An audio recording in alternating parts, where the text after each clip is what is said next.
Allah calls the Holy Quran the Furqan, the criterion. It means this is the fundamental source of moral truth. How do we come to the knowledge of right versus wrong? What is truth and what is falsehood? What is evil and what is good? All of that we learn from the Holy Quran. And whoever studies the Quran and studies the one whom he sent following it, the Prophet ﷺ, trying to follow it to the best of their ability, then that person will attain piety. And piety will then lead us to be living a life in which that criterion is this guiding force in our lives. تبارك الذي نزل الفرقان على عبده ليكون للعالمين نذيرا. Full of blessings is the one who sent down the criterion upon his slave servant messenger so that he could be a warner to the world. يا أيها الذين آمنوا إن تتقوا الله يجعل لكم فرقانا. O you who believe, if you are mindful of God, if you are pious, he will make for you a clear criterion. And that's the meaning we find in Surah Al-Hadid at the end when he says, Nuran tamshuna bihi. He will give you a light that you will walk around with, that people will see a sense of clarity in you, in your attitude, in your values, in your beliefs, and your morals, that people will see that light. Now, common attitudes in American culture related to morality are definitely highly influenced by the entertainment industry. There's no question about that. And morality is then also highly regulated through the two-party political system. They basically kind of filter to the people, especially through their media outlets that support their cause, the idea of values and morals. And so what is marketed to the masses as distinct values based on identity has proven to be a very effective way of controlling voters and then claiming it to be a democracy, because people choose to listen to them and take from them. And so then they choose to make decisions and vote in people who have certain ideas. But what we actually see in the end result is that corporate interests are widely preserved and promoted, while the average American gets very little out of this democratic political process in this country. And so this phenomenon we're talking about has led to what many political scientists refer to as the two political parties being two sides of the same coin. Because it's one coin representing one thing, but it has two clearly different sides, as every coin does, heads and tails, right? And so that is something that we have to be aware of if we're going to succeed as believers in this country, because we are definitely part of a marketing strategy. They want us to be involved. They want us to buy in to this industry of entertainment, values, and morals, and political values and interests that are regulated through the media. We are people of divine revelation. We do not take our values and morality from people. That would negate what it means to be a Muslim. A Muslim is one who commits themselves to divine revelation and doing God's will. That's what a Muslim is. Islam is God's will according to divine revelation. Because you can't just decide what is Islam. That is negating the reason for sending prophets and revelations, which are two core parts of our creed as believers. So we have to be careful of all of this. قُلْ إِنَّ هُدَى اللَّهِ هُوَ الْهُدَى. Tell the people, the guidance of God is the only guidance that we could actually rely upon. I mean, opinions will change. People will incline to these feelings and that ideas and this belief and this morals. And then later people say, yeah, you know, but we've moved into a different direction. We've evolved as a people. We have new ideas. That's been going on for the history of humanity. So you can't rely on people. وَلَئِنِ اتَّبَعْتَ أَهْوَاءَهُمْ بَعْدَ الَّذِي جَاءَكَ مِنَ الْعِلْمِ. If you follow the desires of people after the knowledge has come to you of revelation, مَا لَكَ مِنَ اللَّهِ مِنْ وَلِيٍّ وَلَا نَصِيرٍ. You will not find from God a guardian supporter. You will not have that from him in this life and worse off in the hereafter. So the Quran and Sunnah are built on solid foundations of evidence. We don't just believe it because our parents said so. We don't just believe it because we're told it's holy. That's not a reason to believe. It is not. preserving family culture, preserving the heritage of beliefs and values of our family is not a correct way to approach any religious conviction. It is only because of the evidence that the Quran and Sunnah are founded on that makes us say, yeah, I'm committing to that. I'm putting my eternal soul reality on that. And so as Muslims, we have that. And then the substance we get from this detailed revelation is a very clear sense of moral clarity, comprehensive moral clarity. And this is why a true believer must confidently stand up with our heads held high, calling to this path. قُلْ هَذِهِ سَبِيلِي أَدْعُو إِلَى اللَّهِ عَلَى بَصِيرَةٍ أَنَا وَمَنِ اتَّبَعَنِي. Tell the people, this is the path that I have been called to by God himself. And I am following it with insightful clarity. Basira. I know what I'm talking about based on evidence. It's a fact. It's not an opinion. It's not some values that I'm not sure about because people come from different places and I don't know how to reconcile that with the modern people I live amongst. It is an eternal truth that has a scholarly principled tradition that will deal with all situations and peoples in a very relevant, authoritative fashion. So on that note, a Muslim is without doubt pro-life. When we say pro-life, we're talking in terms of Quran and Sunnah. Does that mean that abortion is prohibited? Not in all cases. According to Islam, we have a variety of scholarly analysis about the issue of contraception and abortion that lead us to convictions that have absolutely nothing to do with what any political party said. And I've met too many Muslims, even Muslims who seem to be observant, that talk in very strange, romancing the conservative mentality. We need to be like these evangelical Christians. Why on God's green earth would you want to be like an evangelical Christian? Because they look strict and serious. The religion is not about being strict and serious. It is about being a devoted follower of the revelation as known by a very unique, beautiful tradition of scholarly analysis for 14 centuries. We don't need anyone else. We don't look to anyone else for our values. So our scholars are in agreement that the preservation of life, along with religion, family, intellect, and wealth, is one of the 5 fundamental purposes of divine law. It is an objective of divine law. It is a necessity that must be preserved at all costs. And so being pro-life for a Muslim, primarily in the main meaning, is that it is a massive prohibition, a very grave sin to take life that you are dealing with in this world. That you kill a human being is a grave sin. But the scholars have taken from that many branches of preserving life in many ways, including a healthy diet, including exercise, which was highly emphasized by the Prophet ﷺ. And so keeping good life, including the promotion of medicine and medical advancement. Muslims were at the forefront of that for most of world history.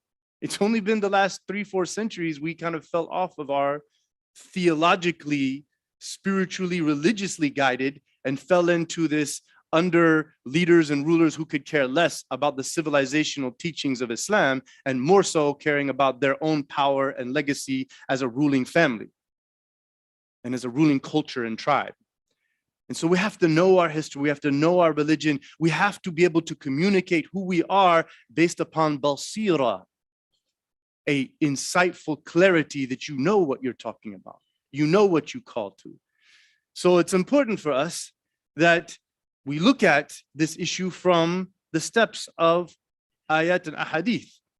So one of the first very serious prohibitions that took place was وَإِذَا الْمَوْءُودَةُ سُئِلَتْ بِأَيِّ ذَنبٍ قُتِلَتْ. And then the Prophet ﷺ was asked about it, and he explained, this is of the sickest, most evil, vile acts that a child would be born to a family.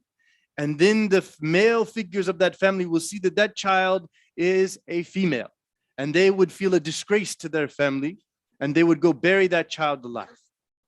That was very common Arab culture at the time. And one of the first revelations, Surah At-Takwir, made that prohibited and sinful and evil.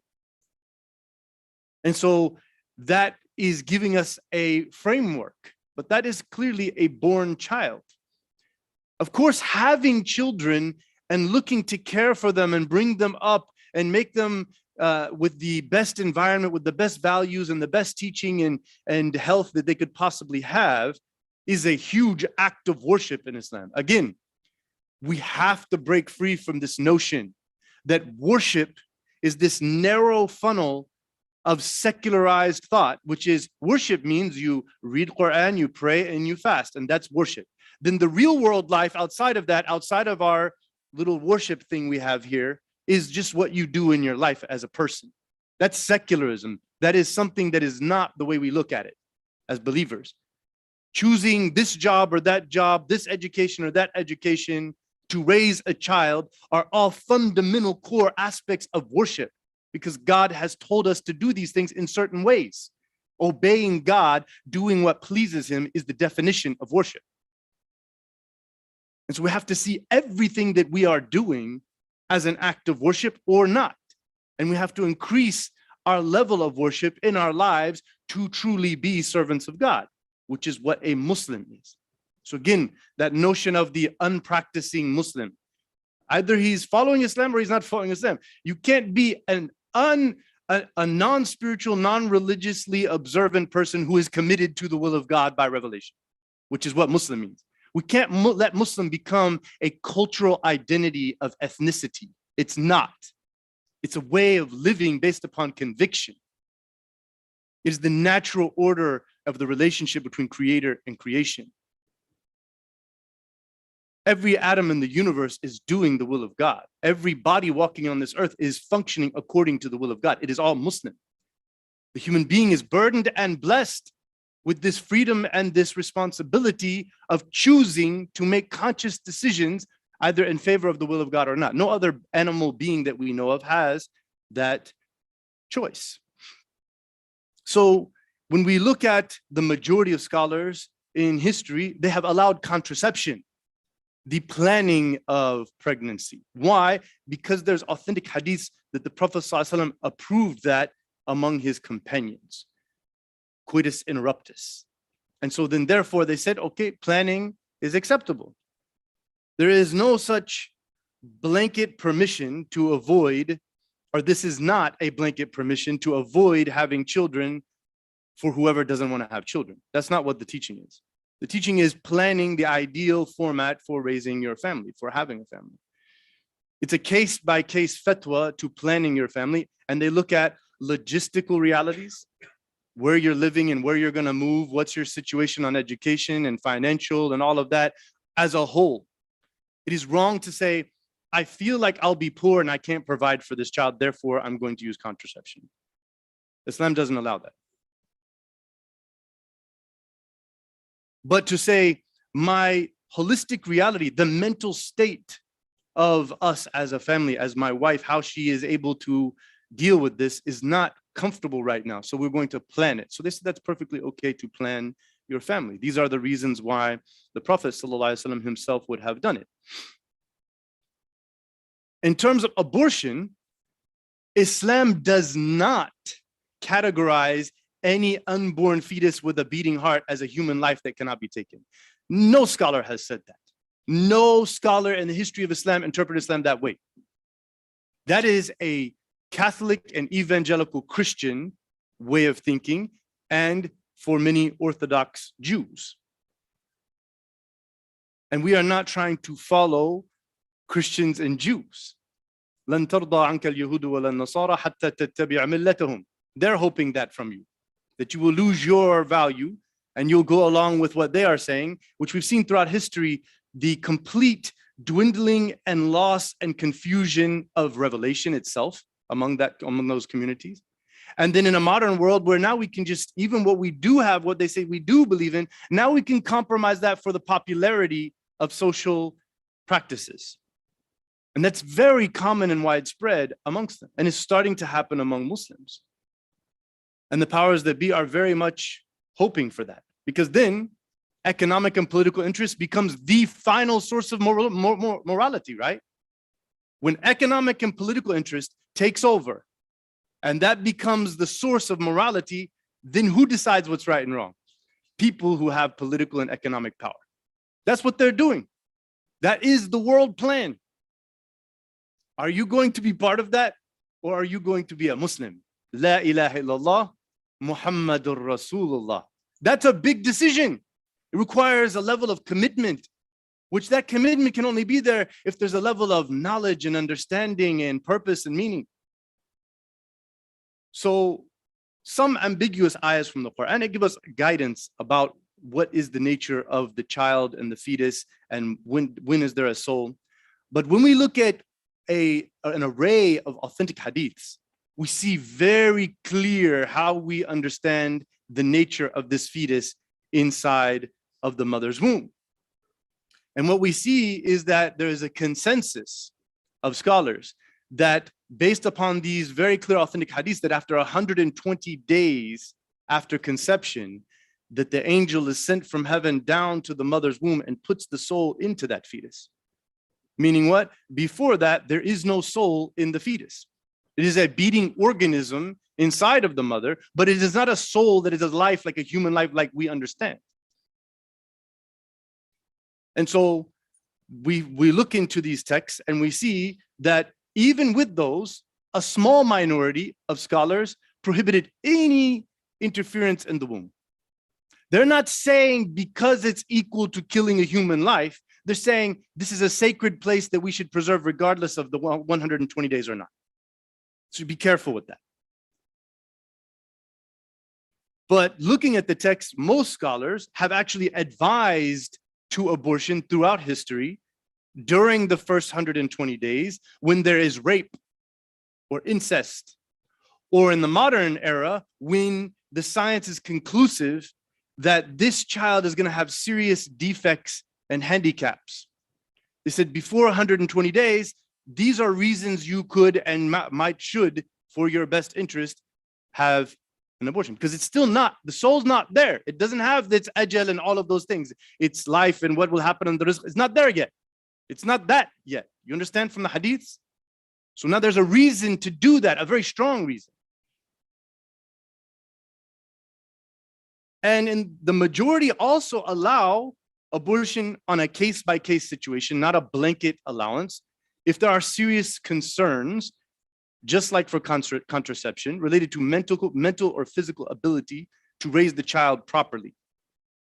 In these cases, they advise the parents to come to a mutual agreement. If you're going to take this decision, starting with mom, if mom says mentally, we were not planning to get married or to have this conception of a child in my fetus, and then the husband's looking into that and he should be understanding, this is my wife. She's going to be the one on the front lines. I'm not going to raise up this baby from birth and all of that. I'm going to be the supporting figure. And so if they wanted to do that before, then it is permissible according to the majority. Not advised, permissible, because of serious concerns about the logistical welfare of the future soul that would be put in there at 120 days. And so there is a general prohibition amongst all scholars. It's an agreement of doing an abortion after 120 days, as well as for the reason of, I feel I don't have enough money, because we have zakat and the divine order of things, even zakat and charity and family and others, that child will have its rizq. It will have what it needs. Financial is not the reason. The reason, can we raise this child with our heart, soul, and mind? Is our logistical reality where we live in our circumstances going to allow us to properly raise this child? So after 120 days, it is a living human being with a soul.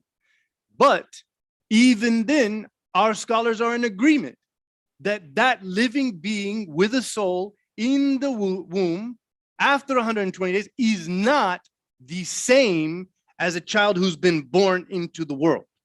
Why do we know that? Because of clear authoritative hadiths about what is the punishment for one who did that. And it is considerably less, like a quarter of the punishment of one who killed an actual live newborn baby. That person could be killed, and they don't prescribe that for the abortion. It's a matter of the diya and how the diya works, the blood money. And so they saw that as lesser than, not the same as. And that's the same reason why there's an agreement among scholars, for the most part, that if the science is conclusive that this child after 120 days, what's wrong with this child could cause serious harm or death to the mother, then in this case, this child is the shak and the mother is the yaqeen. Al-yaqeen la yazulu bishak. Islamic legal principles tell us that certainty cannot be removed by doubt. That small fetus child in there, will it be born? Will it be healthy? Will it come to anything? We have some idea that it could. We're doubtful.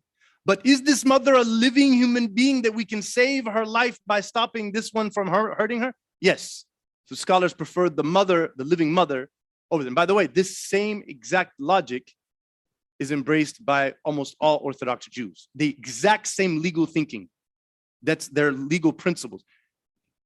They say the chicken or the egg. I would say they learned a lot from us over their time in the Khilafah. And so this is how we look at it from purely Islam. We are not Republicans, we are not Democrats, we are Muslims. And we stick to that, and we don't try to fit in with people in morality. We don't try to fit in with people in values. We try to fit in with God. We're servants of Allah Azza wa Jal, and we are the ones who are promoting that in the world. If we're not doing that, I can tell you no one else really is. أقول قولي هذا واستغفر الله لي ولكم فاستغفروه فإنه هو الغفور الرحيم.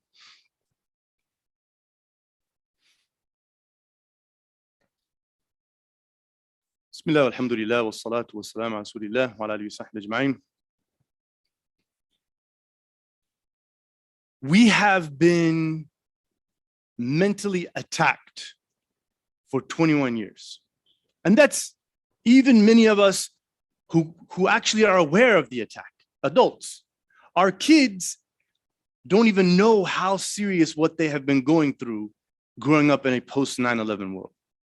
There was a concerted, deliberate, massive campaign to make the world dislike Muslims and to see us as some backward, crooked, violent, oppressive people whose morals and values should not be trusted and are dangerous. If you think that you have slid through and you're good and strong in your faith and you've not been affected by it, think again. The science of psychology is something to learn from, how the human mind works. And from Islam, we know the Ahl Sunnah wal Jama'ah agreement is Al-Iman yazidu wa yanqus. For everyone, faith will go up and down. And it has reasons. Sometimes internal factors, sometimes external factors. So it's crucial for all of us to really fight that falsehood that there's something to be ashamed of, that there's something to fear about being a proud Muslim. Because in fact, the only reasonable, looking at the source of this campaign, the sources of this campaign worldwide, is political and economic interest. Okay. We actually have in our scripture detailed solutions to the world's problems. But those solutions are not going to make a bunch of people rich and give them a lot of power. It's actually going to make them less rich and remove them from power. If we knew our stuff, as we once did for many centuries, and we were able to properly advocate for what Islam truly is, people will appreciate it. People will be, wow. And don't let people catch you with these little gotcha points. Oh, I heard the Quran has this ayah that says that. Two things. Number one, whoever's disagreeing with what this ayah says, who made them the ultimate moral authority of, it's an opinion. If it's not a revelation from God, it's an opinion. And opinions, everybody has them. Just because political interests are telling you right now that that opinion is the real modern normal way of thinking. If you're gonna come here as a Muslim, You have to reconcile this. Because coming here as a Muslim and leaving here as a Muslim and carrying Islam with you all go together.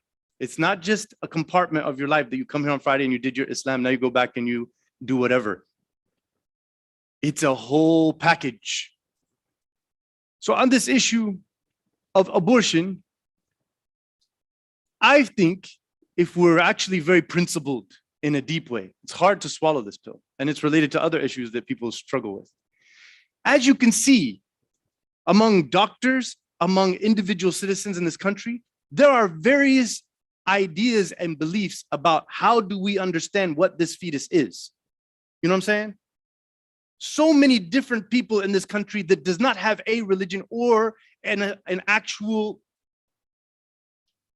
conclusive moral truth on this matter. We do, but that's according to everyone else here, the other 97% of the people living here, our opinion in our faith, right? So should we advocate that the Islamic opinion about this be for everyone? Think to yourself, is that a rational thought? Please, the people are trying to make their way in. It is not, because then somebody else can say, we want this opinion to be on everyone, and that hinders our ability as individuals to follow what we believe in this type of society that we live in. Do you understand what I'm saying? So when it comes to an individual decision about a person and how they're going to live their life, we know for sure, Wallahu ahkumul hakimin. On the day of judgment, everything will be settled. So we should be careful when it comes to individual decisions about how somebody's going to live their life and do what they do in and of themselves, to promote and be pushing our personal thing on them. Now, if they're Muslim, which only 3% of the country is, so it's different when you live in a Muslim society, how you would go about promoting, because there's an agreement on the moral basis. You understand what I'm saying? This is called basira, because it's looking at the big picture. If you study the Battle of Hudaybiyah, you will learn this lesson. The Prophet ﷺ could have made decisions in the immediate favor of what he knows to be the truth, exactly as it is. He chose to compromise on various things, looking at the political circumstances in which he was living and facing at that moment.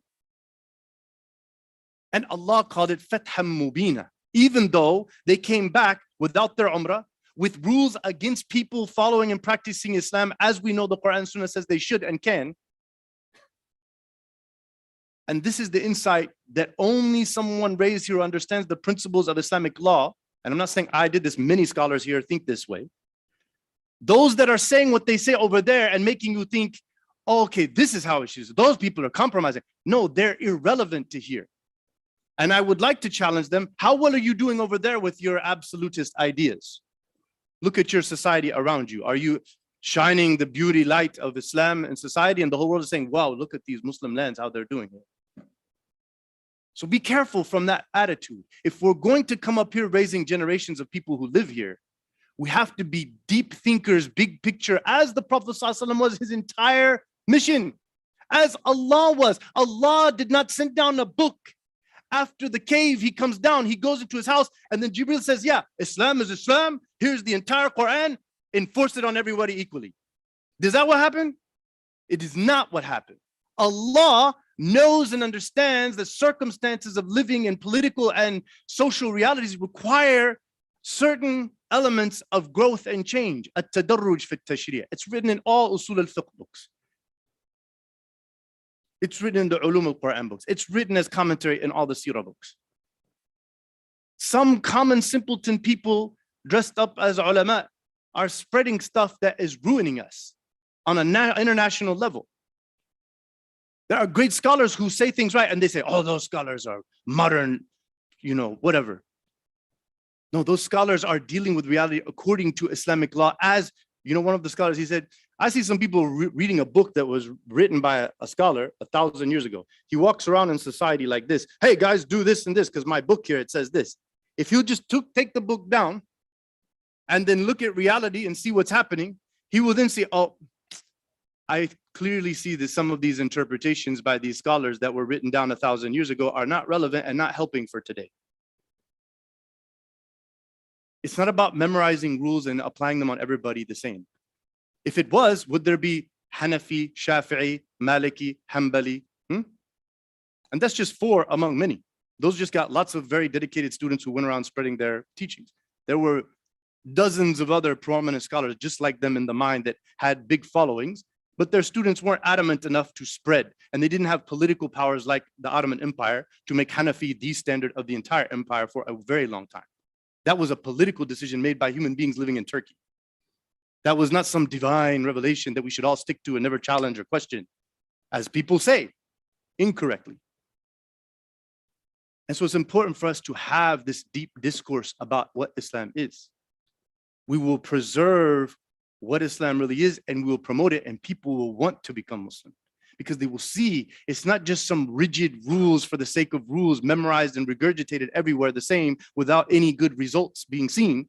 They will see it as this rich, versatile, divine wisdom that does show the benefit uplifted and the harm removed, which is what all scholars agreed in the entire history of Islam is the purpose of divine law. They say that you see the fruits of the works. If somebody's interpreting Islam and applying it, it's causing harm and people are running away from Islam, people don't like Islam, people are not following it, it's causing problems. Probably the interpretation is wrong. Did we see the Prophet ﷺ, the way he interpreted, the way he received it from Allah? Did we see people running away and nobody wanted to follow? Or did we see massive transformational growth individually and socially of an entire peninsula, a miraculous display? And so that's the model we have to revive. Sallallahu alayhi wa sallam. May Allah bring us together in the truth. Ya Allah, we ask you to inspire us and motivate us with the truth. Return us back to your message as was followed by the Prophet ﷺ and as was taught by his companions and those rightly guided leaders and all of the great scholars in our history. Ya Allah, we ask your forgiveness, we ask your guidance, we ask your wisdom. Ya Allah, we ask you to make us a people who hear a good word and follow it to the best of our ability. Ya Allah, we ask you to give us courage and the face of shame, and that we stand up with the truth, and that our confidence and our pride is in you and in our praise and glory for you, and that we remember you throughout the day, and that we remember you in our business dealings, in our family dealings, in our education, in our schools, when talking with our neighbors, when going out in the world to deal with people, that your light is what guides us, that your criterion is the means by which we make our decisions and judgments. Wa sallallahu ala Muhammad wa ala alihi wa sahbihi.